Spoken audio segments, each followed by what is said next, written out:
प्रभु की पवित्र और जीवित नाम में सबको जय मसीह की। हम प्रभु का धन्यवाद करते हैं कि प्रभु ने एक बार फिर से सुबह के समय में हमें अपने चरणों में बैठने का सौभाग्य दिया। हम उस महान और जीवित परमेश्वर का धन्यवाद करते हैं जिस परमेश्वर ने हमें अब तक अपने हाथों में लेकर संभाला है। प्रभु हमें अपने प्रेम और अनुग्रह के कारण प्रतिदिन संभालता है और एक नया दिन दिखाता है। इसलिए हमें प्रभु का हृदय की गहराई से धन्यवाद करना चाहिए, क्योंकि वही आदर महिमा स्तुति के योग्य परमेश्वर है। तो आइए आज के वचन मनन के लिए हम प्रभु के वचन में से एक वचन पढ़ेंगे। फिलिप्पियों 4:19 वचन। इस वचन में इस प्रकार लिखा है, मेरा परमेश्वर भी अपने उस धन के अनुसार जो महिमा सहित मसीह यीशु में है तुम्हारी हर एक घटी को पूरी करेगा। हम इस वचन में देखते हैं कि प्रभु का दास प्रेरित पौलुस फिलिप्पियों की कलीसिया को पत्री लिखते वक्त बोल रहा है कि मेरा प्रभु अपने उस धन के अनुसार जो महिमा सहित मसीह यीशु में है तुम्हारी हर एक घटी को पूरी करेगा। इस संसार में रहते हुए हमारा प्रभु हमारी हर एक घटी को पूरी करता है।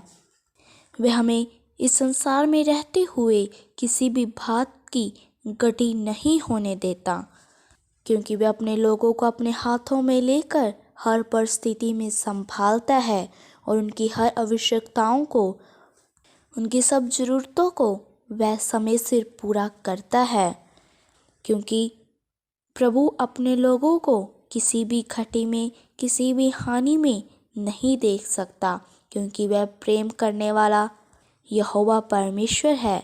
वह अपने धन के अनुसार हमारी मदद और सहायता करता है।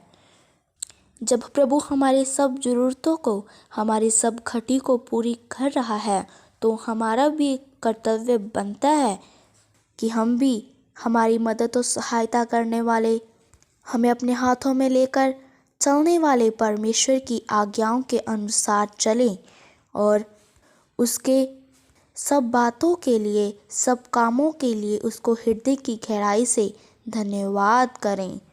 हमने उससे प्रार्थना करनी है नरम मन से, टूटे हुए मन के साथ। जब हम प्रभु से प्रार्थना करते हैं तो वह हमारी प्रार्थना को सुनकर हमें उत्तर देता है। इसलिए जब हमारी कोई घटी पूरी नहीं होती, या जब हम किसी परेशानी में होते हैं, जब हम किसी हानि में होते हैं, तो हमें बिना घबराहट के, सब चिंता को छोड़ते हुए, सब घटी पूरी करने वाले परमेश्वर के सन्मुख आकर अपने हृदय की सच्चाई से, आदर और महिमा के साथ, भय के साथ उससे प्रार्थना करनी चाहिए, क्योंकि केवल वो ही है जो हमारी हृदय की गहराई की प्रार्थना को सुनता है और हमारी प्रार्थना को सुनकर हमारी घटी को पूरी करता है।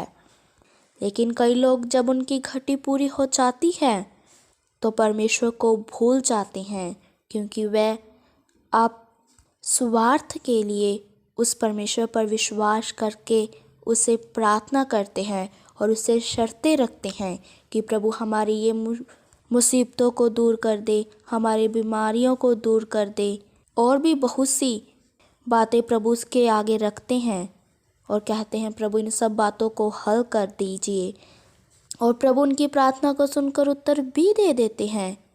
लेकिन फिर वह लोग प्रभु को भूल जाते हैं, उसकी भलाइयों को भूल जाते हैं, उसके प्रेम को भूल जाते हैं, क्योंकि उनका स्वार्थ पूरा हो जाता है। लेकिन इस संसार में चलते हुए हमने आप स्वार्थी नहीं बनना, हमने प्रभु पर बिना स्वार्थ के विश्वास करना है। क्योंकि जब हम प्रभु पर विश्वास करते हैं तो वह हमें अपने हाथों में लेकर संभालता है। फिर हमें किसी भी परेशानी की ज़रूरत नहीं है। लेकिन प्रभु पर विश्वास करके हमारा विश्वास दिन प्रतिदिन और मजबूत बनना है, ताकि कोई भी परेशानी आने पर, कोई भी मुसीबत आने पर हम डगमगा ना जाएं। परंतु हमारा विश्वास उस समय दृढ़ बना रहे, हमारा विश्वास स्थिर बना रहे। जब हमारा ऐसा विश्वास होगा तो प्रभु हमारे इस विश्वास को देख के, हमारे समर्पण को देखते हम पर अपनी करुणा दृष्टि बढ़ाएगा। इसीलिए हमने उस महान परमेश्वर पर, जो हमारा बनाने वाला है, हमारा सृष्टिकर्ता परमेश्वर है, जो हमारी सब घटियों को पूरा करता है, उस पर बिना स्वार्थ के विश्वास करना है। तो प्रभु इन वचनों के द्वारा आप सबको आशीष दे। आइए अपनी आंखों को बंद करें, सिरों को झुकाएं, हम प्रार्थना करते हैं। महान सर्वशक्तिमान पिता प्रभु, हम आपका धन्यवाद करते हैं। आपने सुबह के समय में हमें अपने चरणों में बैठने का सौभाग्य दिया। बहुत सारे लोग आज के दिन को देख न सके, इस संसार को छोड़कर चले गए, लेकिन अपनी आराधना के लिए हमें जीवित रखा। हम आपका धन्यवाद करते हैं।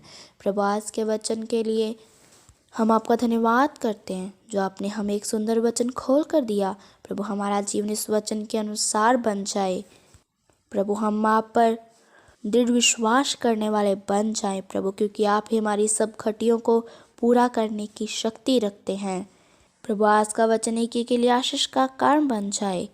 प्रभु हम सबकी प्रार्थनाओं को सुन लो, क्योंकि आप ही हमारी प्रार्थना को उत्तर देने वाले यहोवा परमेश्वर हैं। हम प्रभु यीशु मसीह के नाम से मांगते हैं, आमीन। सबको जय मसीह की। मारानाथा।